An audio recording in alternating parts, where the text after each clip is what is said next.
Muy buenas tardes, licenciadas. En este momento vamos a describir a la osificación endocondral, que es el proceso de formación de tejido óseo usando como molde al tejido cartilaginoso.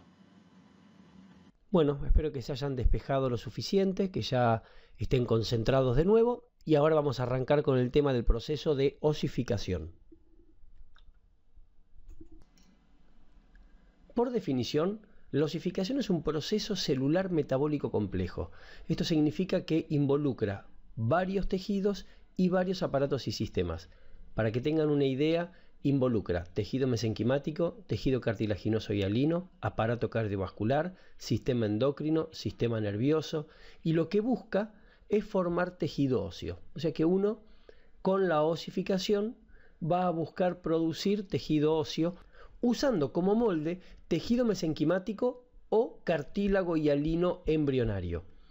Acá hay una cosa muy importante que hay que tener en cuenta, y es que la osificación usa como molde al tejido mesenquimático o al tejido cartilaginoso hialino, y no es que se transforman en tejido óseo. Un error muy frecuente es la de asumir que el tejido cartilaginoso se transforma en tejido óseo, y eso significaría que hay un proceso de diferenciación, algo que no está pasando en este caso. Vamos a ver que las células del tejido mesenquimático o cartilaginoso van a morir y queda solamente la matriz extracelular, que va a ser usada como molde para la generación de tejido óseo. Una vez aclarado esto, nos queda decir que la osificación puede ser intramembranosa, si usa como molde al tejido mesenquimático, o puede ser endocondral si usa como molde al tejido cartilaginoso. La osificación intramembranosa involucra a los huesos planos de cara y cráneo y algunas porciones del maxilar inferior y la mayor parte de la clavícula. Solamente esos huesos. Y recordemos que la osificación intramembranosa es aquella que utiliza como molde al tejido mesenquimático. Resumiendo, la osificación intramembranosa usa tejido mesenquimático como molde para generar tejido óseo, y los huesos que van a sufrir osificación intramembranosa son los huesos planos de cara y cráneo, algunas porciones del maxilar inferior y la mayor parte de la clavícula. En la osificación intramembranosa, lo que se ve es que comienza en una placa densa de tejido mesenquimático que recibe una fuerte irrigación. Esto significa que un grupo de células mesenquimáticas se compacta, forma una placa densa y aumenta la vascularización en esa zona.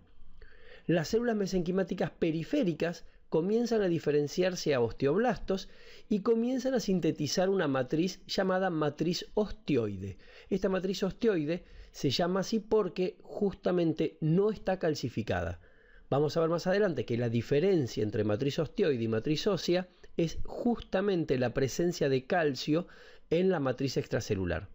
Y en la osificación intramembranosa, esta matriz está formada fundamentalmente por colágeno de tipo 1 y proteoglicanos solamente. Cuando uno mira cómo son los esquemas de la osificación intramembranosa, lo que se observa es que primero se forma la placa densa, que son un grupo de células que se densifican y aumenta la vasculatura en la región.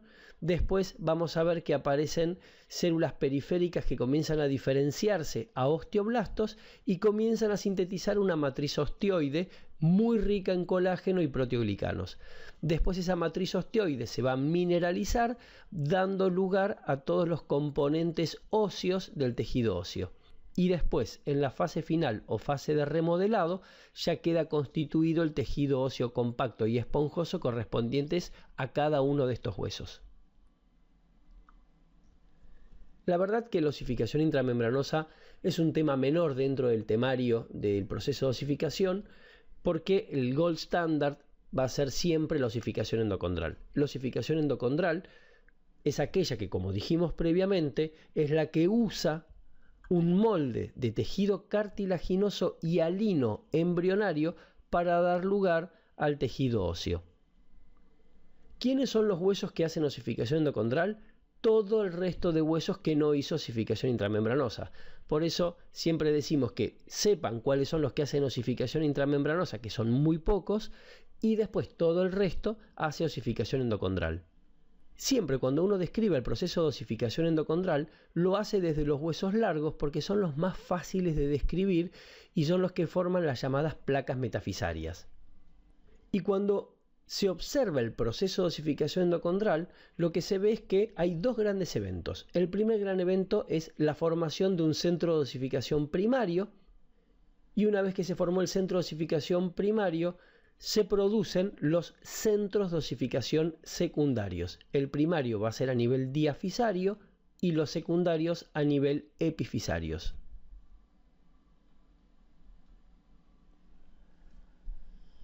El centro de osificación primario comienza a producirse en el centro de la diáfisis de un hueso embrionario.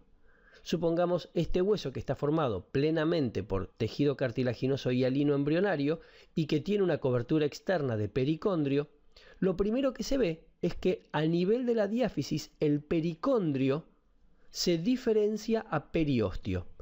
Esta porción periférica corresponde ahora a periósteo. Y el periósteo lo que va a hacer es va a enviar unos brotes de tejido perióstico que van a invadir el centro diafisario y van a generar el centro de osificación primario. Ese centro de osificación primario va a ser rápidamente invadido por vasos provenientes de los brotes periósticos que vienen del periósteo, y el proceso de osificación va a ir avanzando hacia los extremos, es decir, hacia las epífisis. Una vez establecido el centro de osificación primario, lo que se ve es la formación de los centros de osificación secundarios a nivel de las epífisis. El proceso es prácticamente el mismo. Primero, el pericondrio regional se diferencia a periósteo, se envían brotes periósticos hacia el interior que van a confluir en el centro y van a formar el centro de osificación secundario, pero este centro de osificación no va a avanzar en gran medida hacia el centro de osificación primario, sino que va a quedarse quieto o estanco provisoriamente, quedando separado el centro de osificación secundario del centro de osificación primario por un reborde o placa de cartílago hialino embrionario llamada placa metafisaria. Entonces la placa metafisaria, ¿qué es? Es el tejido cartilaginoso hialino interpuesto entre el centro de osificación primario y un centro de osificación secundario, y que ya sabemos que va a ser el responsable del crecimiento en largo del hueso en el que se encuentra. Perfecto, ¿vieron? Esta clase es muy simple, es fácil de entender.